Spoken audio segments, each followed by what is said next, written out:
Throughout my career as a photographer, I've taken pictures of actors like Alex Pettyfer, Luke Evans, John Malkovich, Simon Pegg, but the biggest lessons actually came from the very first feature that I've ever worked on, and I made a lot of mistakes. Today we're going to take a look at two photos that I've taken of Christina Ricci on the set of a feature film called Monstrous, my first ever feature film that I've ever worked on, and I'll walk you through the process of getting them and the lessons I've learned. So let me give you some context. Monstrous was one of the very first few features shot during COVID in 2021.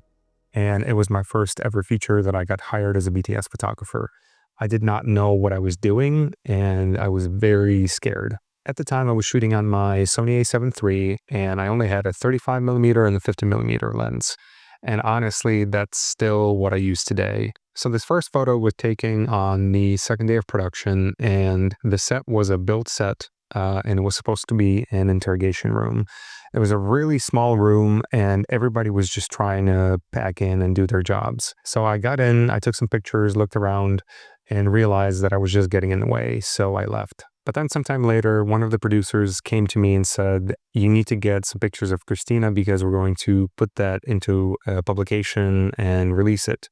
So you have to get these pictures. What he told me to do was to talk to the first AD and figure out a plan of action. So I talked to the first AD, and here's the plan that he laid out to me.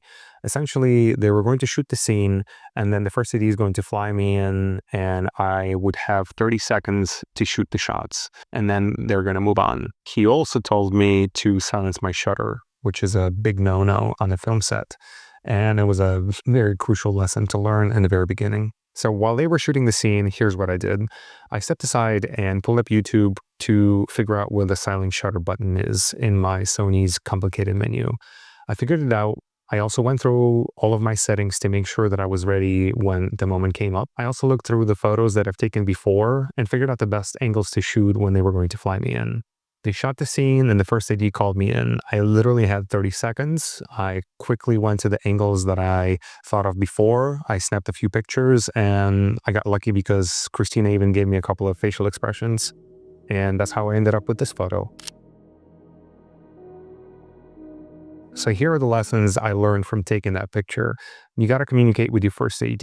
You got to not interrupt the process of the actor and the crew. Getting the film footage is way more important than getting the photo, but getting the photo is also important, and you have to figure out a way to make it happen. I also learned to silence your shutter on set, always. I also learned to figure out your angles before you come in and have limited time to take the pictures. So the second picture was actually taken some hours later on the same day.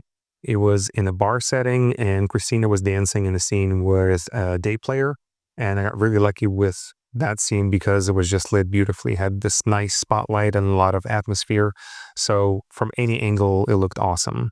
So I found a nice spot behind the bar and started snapping away during the take, which is a huge no-no because during the take, Christina noticed that I was taking the pictures and she got pretty upset, which is understandably so because you never want to be in the line of sight of the actor.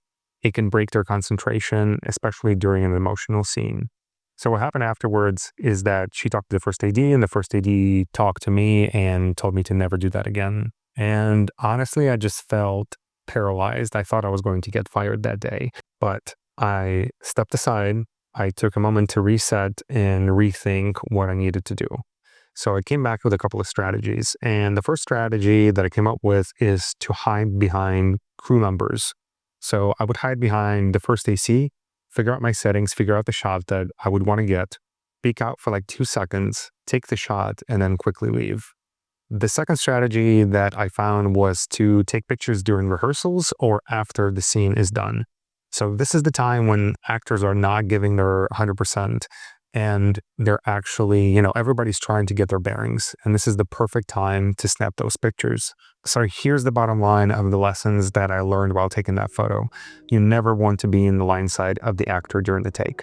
Some actors are okay with it and some actors are not, but you have to be respectful. And if you're not sure, you better talk to the first AD or the director or even the actor. Shoot during the rehearsals or after the scene is done. And finally, if you can hide behind a crew member and take a couple of pictures and then leave, that's a really good strategy as well. And honestly, just those two photos, those two moments, just a couple of hours apart, taught me the base of how to operate on set as a BTS photographer, and it's still the principles that I carry on today. If you like this video and want to see more breakdowns like this in the future, comment below and I'll do another one. I hope this video has been helpful, and I'll see you in the next one.